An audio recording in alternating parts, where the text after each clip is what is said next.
Okay, so we have shown that the domain x cannot equal 0, and the range for the reciprocal function also does not include 0.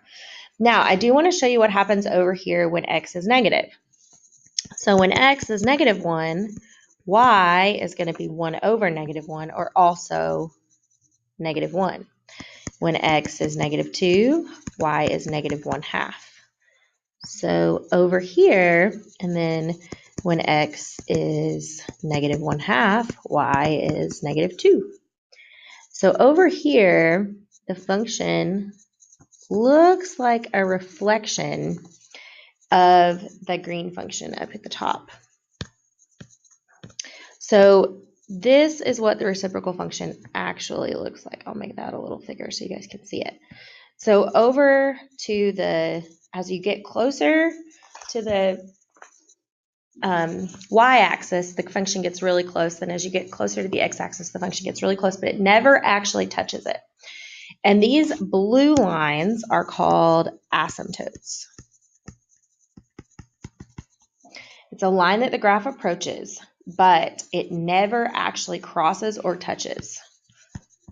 So we're going to say does not cross or touch that asymptotical line. Okay? It just gets really, really close, which is what approaches means. They are telling you what the end behavior is doing. So remember, the end behavior is as you're going across the x-axis and as it approaches infinity or negative infinity. So as x goes to infinity, your y values are going to 0. And then as x goes to negative infinity, your y values are going to 0 as well. They're getting closer and closer. Now, I did want to kind of remind you how to do vertical and horizontal lines. So H, you remember Hoy Vux. I hope you learned this in Algebra 1. So H is horizontal. The O reminds us of 0. And these are your y equals lines. So they're horizontal, they have 0 slope, and they're always written as y equals. For vertical lines, or V, they have an undefined slope, and they are always x equals. So our two asymptotes here, you have a vertical asymptote at x equals 0, and a horizontal asymptote at y equals 0. Okay, so now let's go on to example 5, which talks about how these are translated.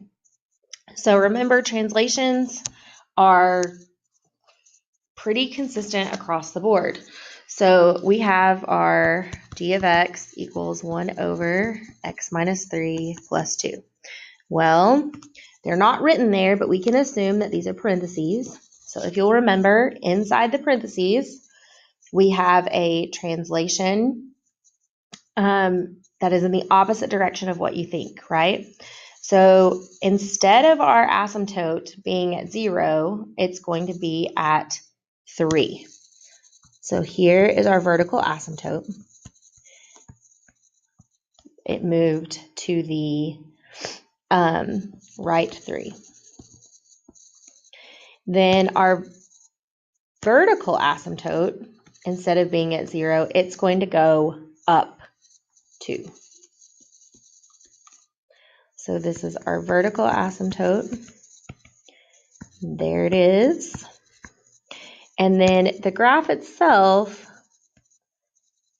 looks exactly the same. It's going to get really close to those vertical asymptotes. So our asymptotes for this are x equals 3. That's our vertical asymptote.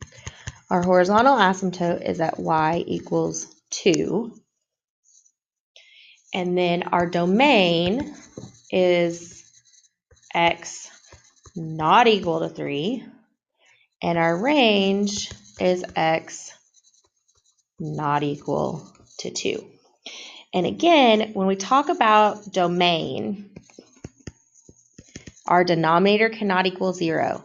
So what we do is we set that denominator equal to 0. And when we solve, we get what x cannot be 3. Okay, I want to look at this concept summary. This is in your notes. It's something really helpful for you to kind of read.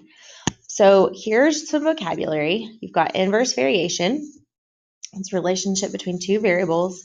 Here is what it looks like. Now, what you'll notice is that the reciprocal function is an example of inverse variation. It's just that in the reciprocal function, k equals 1. Okay? And then the transformation is given the same way.